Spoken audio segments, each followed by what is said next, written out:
ایسے کلمات کسی اور امت کو نہیں ملے جیسے اللہ نے سورہ فاتحہ میں ہمیں عطا فرمائے۔ قرآن پاک میں دو قسم کی صورتیں، ایک تو یہ میں نے عرض کر دی اس کی ترتیب، اسی طرح دو قسم کی صورتیں، کچھ مکی صورتیں ہیں اور کچھ مدنی صورتیں۔ ہمارے طالب علم اکثر اسکولوں اور کالجوں میں یہ سمجھتے ہیں کہ جو مکے میں نازل ہوئی وہ مکی ہے، جو مدینے میں نازل ہوئی وہ مدنی ہے، حالانکہ ایسا نہیں ہے۔ جو ہجرت سے پہلے نازل ہوئی وہ مکی ہے اور جو ہجرت کے بعد نازل ہوئی وہ مدنی ہے۔ وہ آیت اگر بدر میں بھی نازل ہونا، کچھ قرآن مجید کی آیات مختلف مقامات پر بھی نازل ہوئی، مختلف مقامات پر۔ حضور بدر میں تھے تو وہاں بھی قرآن مجید نازل ہوا، نبی کریم علیہ الصلوۃ والسلام احد میں تھے تو وہاں بھی قرآن پاک نازل ہوا۔ تو ترتیب یہ کی جائے گی کہ جو صورتیں ہجرت سے پہلے نازل ہوئی وہ مکی ہے اور جو ہجرت کے بعد نازل ہوئی وہ مدنی ہے۔ سورہ فاتحہ کا آغاز اور قرآن مجید کی ہر سورت کا آغاز سوائے سورہ توبہ کے بسم اللہ شریف سے ہوتا ہے، اور نبی کریم علیہ الصلوۃ والسلام نے اتنا زور دیا کہ حضور فرمانے لگے دروازہ بند کرنے سے پہلے بھی بسم اللہ شریف پڑھا کرو اور برتن ڈھانپنے سے پہلے بھی بسم اللہ شریف پڑھا کرو۔ نبی پاک علیہ السلام نے ہر جائز اور مستحسن کام سے قبل بسم اللہ شریف پڑھنے کا حکم دیا۔ بسم اللہ کے مفاہیم کیا ہے؟ فرمایا بسم اللہ الرحمن الرحیم، اللہ کے نام سے شروع جو بڑا ہی مہربان نہایت رحم کرنے والا ہے۔ باقی ترجمہ کرنے والوں نے کہا کہ شروع اللہ کے نام سے، تو اعلیٰ حضرت فرمانے لگے کہ پھر تو شروع سے ہو گیا، پھر تو شروع سے ہو گیا، تو حضور پھر کیا ترجمہ کریں؟ فرمانے لگے یہ ترجمہ نہ کرو کہ شروع اللہ کے نام سے، بلکہ ترجمہ یہ کرو کہ اللہ کے نام سے شروع۔ دیکھیں نا سوچ ہے نا بزرگوں کی، اللہ کے نام سے، تاکہ واقعی اللہ کے نام سے شروع ہو۔ پھر ارشاد فرمایا الحمدللہ رب العالمین، تمام تعریفیں اللہ کے لیے جو تمام جہانوں کو پالنے والا ہے۔ جب انسان کو تھوڑا سا ترجمہ آتا ہو نا، اس کی تھوڑی توجہ ہو، اسے نماز پڑھنے کا بھی بڑا ہی مزہ آتا ہے۔ نبی کریم علیہ السلام فرماتے ہیں، رب فرماتا ہے یہ سورہ فاتحہ میرے اور میرے بندے کے درمیان آدھی ہے، آدھی میری ہے آدھی میرے بندے کی ہے۔ جب وہ کہتا ہے نا مالک یوم الدین، تو یہاں تک وہ میری تعریف کرتا ہے، ایاک نعبد و ایاک نستعین تک پہنچتا ہے تو میرا اور اس کا آدھا کام شروع ہو جاتا ہے۔ پھر آگے میرا بندہ جب مجھ سے دعا مانگتا ہے تو یہ اس کے الفاظ ہیں جو میں اپنے فضل سے قبول فرمایا کرتا ہوں۔ تو ارشاد فرمایا تمام تعریفیں اللہ کے لیے جو تمام جہانوں کا پالنے والا ہے، الرحمن الرحیم، بڑا ہی مہربان ہے نہایت۔ یہ رحمان مبالغے کا صیغہ ہے، یعنی اتنا رحم کرنے والا کہ جتنا کوئی اور رحم نہ کر سکے، اس لیے اللہ ہی رحمان ہو سکتا ہے، بندہ کوئی رحمان نہیں ہو سکتا۔ بندے کو رحیم کہا جا سکتا ہے، نبی پاک رحیم ہے لیکن رحمان نہیں ہے، اس لیے کسی بھی انسان کا نام رحمان نہیں ہو سکتا۔ کسی دکان پر بعض اوقات لوگ نام رکھ لیتے ہیں رحمان بک ڈپو، تو یہ درست نہیں ہے۔ بندے کا نام رحمان نہیں ہو سکتا، عبد الرحمان، اس لیے کہ یہ لفظ رحمان خدا کے علاوہ کسی اور کے لیے بولنا درست نہیں ہے۔ پھر ارشاد فرمایا مالک یوم الدین، اللہ مالک ہے قیامت کے دن کا۔ تو یا اللہ آج کے دن کا مالک بھی تو ہی ہے، آج جو یکم رمضان مبارک ہے تو اس دن کا مالک بھی اللہ ہی ہے۔ تو یہ جو خاص کر کہا مالک یوم الدین، اس کا معنی یہ ہے کہ یہاں کچھ لوگ عارضی طور بھی تو بعض چیزوں کے مالک ہے نا، یہ زمین میری ہے، یہ گھڑی میری ہے، یہ گھر میرا ہے، یہ بچے میرے ہیں، عارضی طور پر بھی تو لوگ مالک ہیں، لیکن قیامت کے دن عارضی طور پر بھی کوئی مالک نہیں ہوگا۔ قیامت میں ساری بادشاہی فقط میرے اللہ کی ہوگی۔ بلکہ رب کریم فرمائے گا کہاں ہیں وہ لوگ جو دنیا میں بادشاہ بنا کرتے تھے؟ کدھر ہے؟ بڑے بڑے کج کلا جو کہتے تھے کہ ہم اٹھتے ہیں تو لوگ اٹھتے ہیں، بیٹھتے ہیں تو دنیا بیٹھ جاتی ہے، وہ کہاں ہے؟ جب کوئی نہیں بولے گا تو رب فرمائے گا للہ الواحد القہار، آج ایک رب واحد اور قہار کی حکمرانی ہے۔ پھر ارشاد فرمایا ایاک نعبد و ایاک نستعین، بے شک ہم تیری ہی عبادت کرتے ہیں اور تجھی سے مدد چاہتے ہیں۔ عبادت بھی اللہ کی ہے اور مدد بھی، یہ جو بندوں کے ذریعے بعض اوقات مدد ہوتی ہے تو یہ مدد بھی اللہ کی ہے، یہ مدد بھی اللہ کی ہے۔ یہ کسی بندے نے مائک بنایا ہے جس کی مدد سے آپ تک آواز جا رہی ہے، تو اس کو عقل کس نے دی تھی بنانے کی؟ تو بھئی مدد کس کی ہوئی؟ اللہ کی۔ تو دنیا میں کوئی بھی جو مدد کرتا ہے وہ اللہ کے ولی کرے، نبی کرے، پیغمبر کرے، تو مدد کس کی ہے؟ اللہ کی، اس لیے کہ وہ ذاتی طور پر کچھ بھی نہیں کر سکتے۔ اگر اللہ انہیں توفیق نہ دے وہ کسی کی مدد نہیں کر سکتے۔ تو ایاک نعبد و ایاک نستعین، ہم تیری عبادت کرتے ہیں، تجھی سے مدد چاہتے ہیں۔ اہدنا الصراط المستقیم، اے اللہ ہمیں سیدھا راستہ دکھا۔ کون سا راستہ سیدھا ہے؟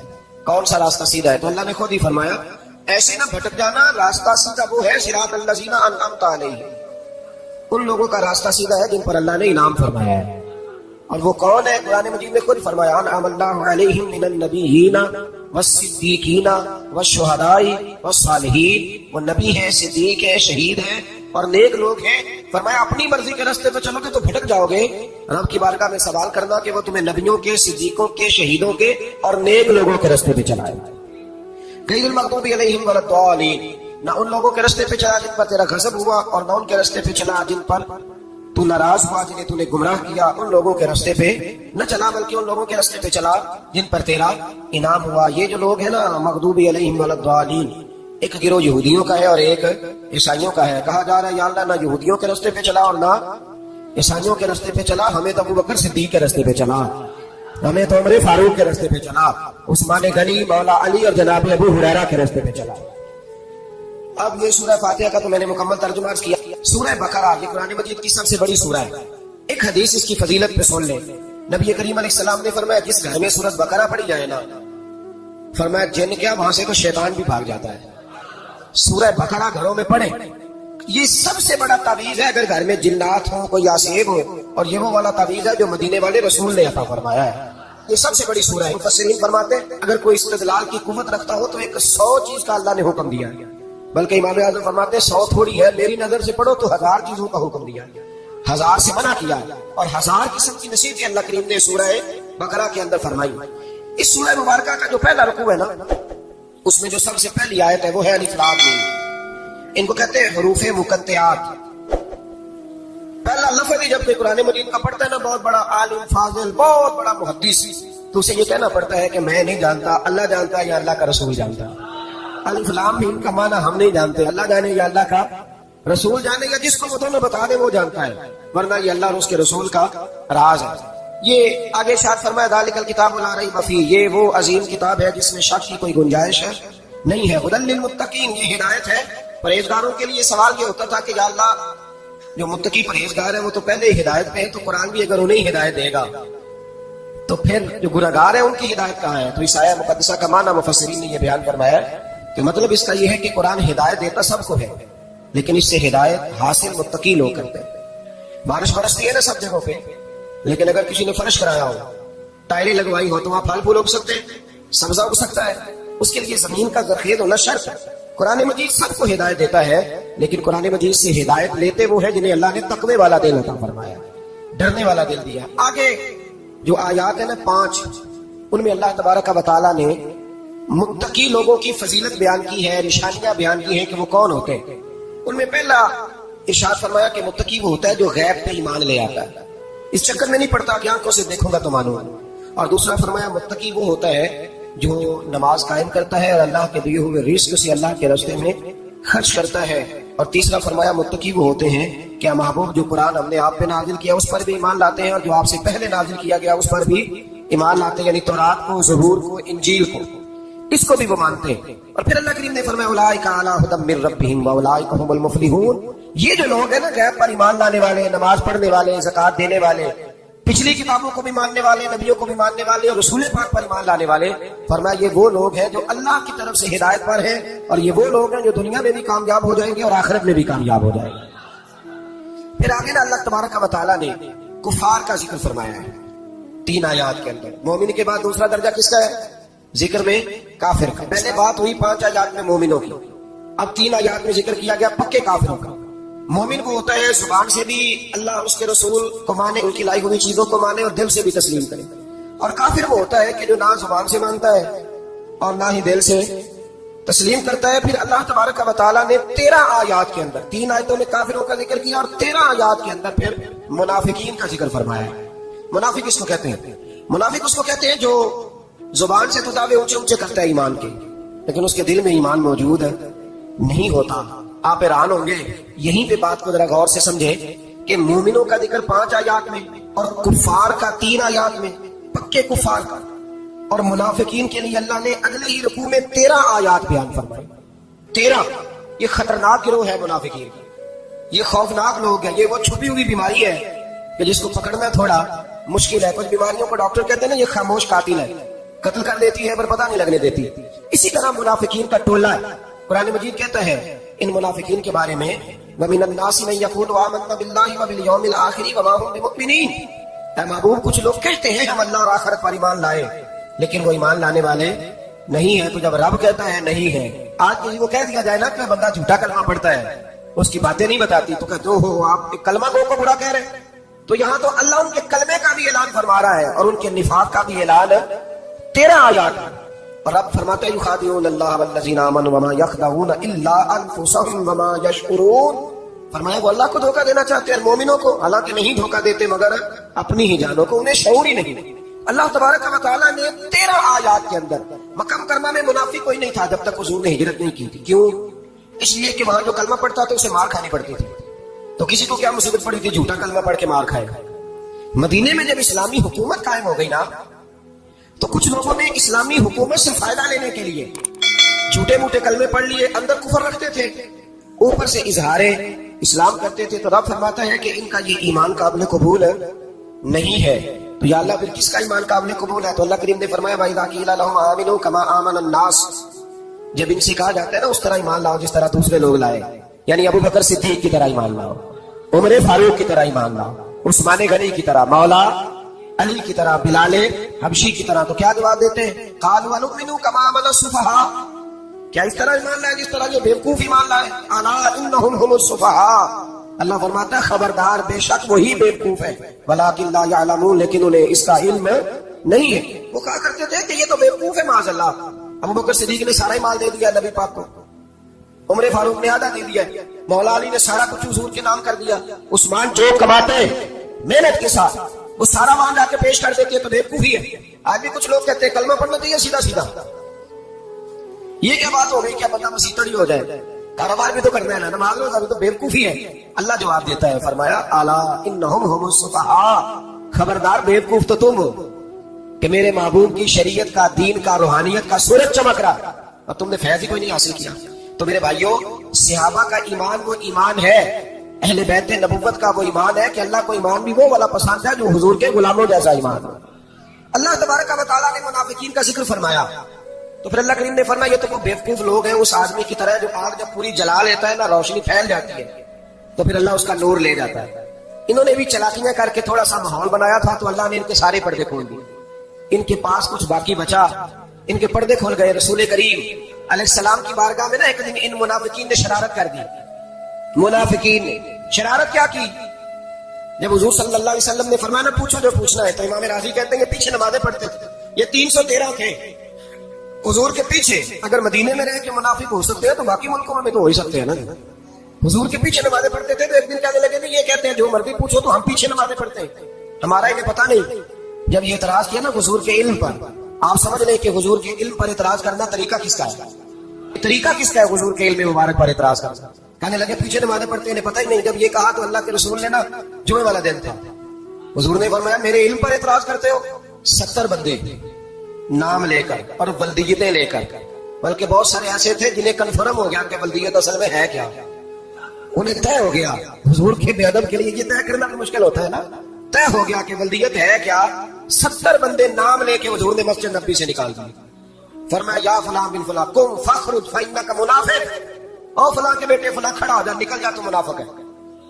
حضور نے 70 بندے نکال دیے۔ اب 70 بندے اکٹھے گلی میں نکلے تو راستہ پڑ جاتا ہے نا۔ حضرت عمر فاروق لیٹ ہو گئے، جمعے میں آ رہے ہیں، ان کو جاتے ہوئے دیکھا تو عمر فاروق فرمانے لگے جمعہ ہو گیا بھائی، 70 بندے نکل آئے باہر، جمعہ ہو گیا۔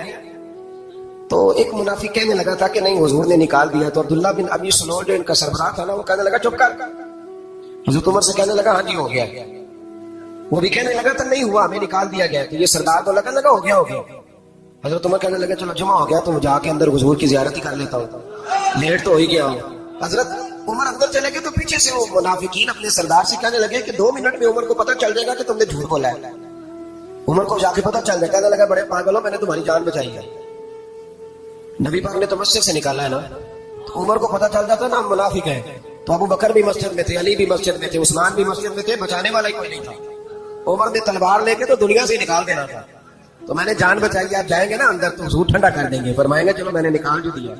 تو یہ وہ منافقین کی جماعت ہے۔ دوسرے سے تیسرے رکوع میں نا اللہ تعالیٰ نے انسان کو یاد کرایا ہے کہ تو نے عبادت اپنے رب کی کرنی ہے، اور فرمایا رب تمہارا وہ ہے جس نے تمہارے لیے زمین کو فرش بنایا ہے، آسمان کو چھت بنایا ہے، اور آسمان سے پانی برسا کے تو زمین سے پھل اگائے ہیں، رزقا لکم، وہ بھی تیرے کھانے کے لیے اگائے ہیں۔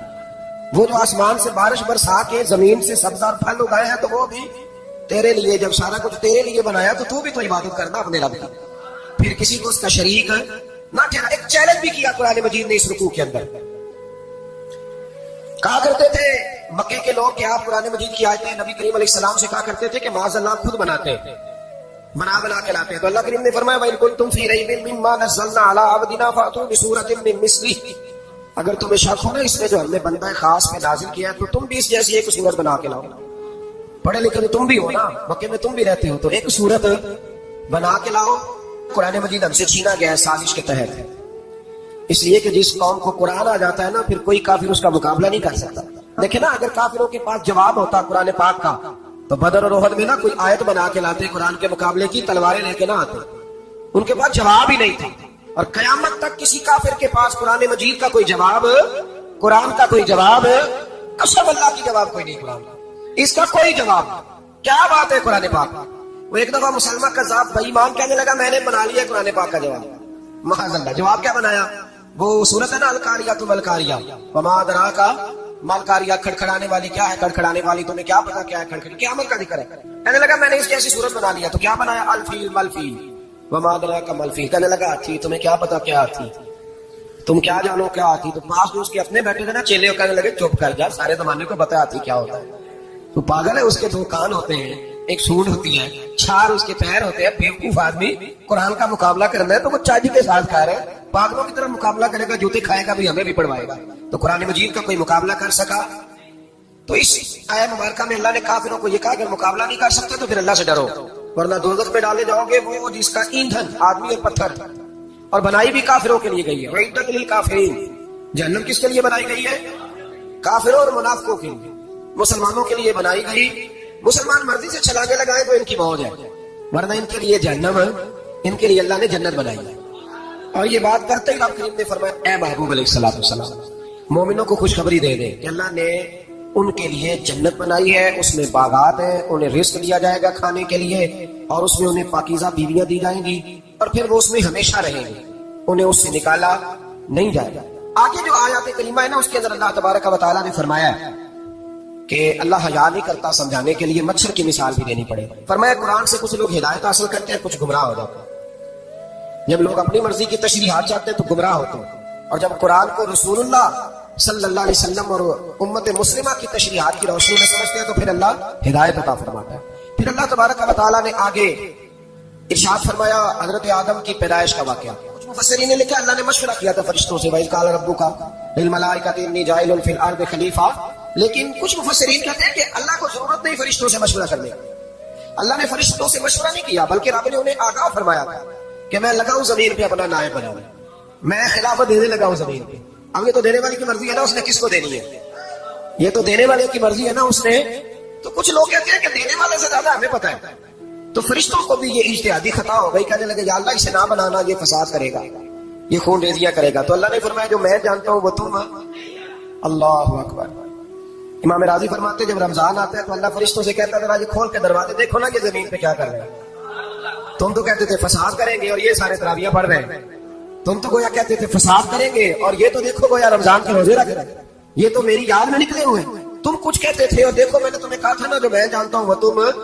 اللہ نے پھر حضرت آدم علیہ السلام کو تمام زمانے کے علوم عطا کیے، علم سکھا لیا. تو فرشتوں سے کہا تم بھی ان چیزوں کے نام بتاؤ، تو وہ بتا سکے نہیں. اللہ نے فرمایا اب اس طرح کرو آدم کو سجدہ کرو. سب نے سجدہ کیا سوائے وہ. کہنے لگا یا اللہ صرف تجھے ہی کرنا ہے. کرنا بھی صرف اللہ کو چاہیے پر رب کے آگے بھی جھکنا چاہیے، اور جس کے سامنے رب جھکائے نا وہاں بھی. اور یہ جو عاجزی ہے نا، یہ جو جھکنا ہے یہ علم کے آگے ہے. ہماری مصیبت یہ ہے کہ ہم علم کے آگے بھی گردن جھکانے کو تیار نہیں ہوتے، وہاں بھی ہم خود عالم فاضل بن جاتے ہیں. تو فرمایا کہ سب سے کہا سجدہ کرو، سب نے سجدہ کیا سوائے ابلیس کے. تو پھر ہوا کیا وکان من الکافرین، وہ کافروں میں سے ہو گیا. پھر اللہ نے حضرت آدم کو اور جناب حوا کو نا مقام دے دیا جنت میں رہنے کے لیے، اور کہا سارا کچھ کھانا، درخت کے قریب نہ جانا. ابھی آپ کسی سے کہہ دیں تھوڑا سا تو پیچھے نہ دیکھ لیں، یعنی اگر میری سمجھ لیں ادب کی وجہ سے کوئی 1.5-2 منٹ یا 6 منٹ نہیں بھی نہ دیکھے گا تو سوچے گا ضرور کہ پتہ نہیں اب پیچھے کیا ہے، مصیبت کیا ہے. یعنی آپ کہہ کے دیکھ لیں کسی کو، پیچھے نہ دیکھنا. فطرت ہے نا انسان کی، وہ جستجو کرتا ہے کہ اس درخت کے پاس نہ جانا. تو حضرت حوا سلام اللہ علیہ کہتے ہیں دل میں خیال رہتا تھا کہ آخر ہے کیا درخت کے پاس.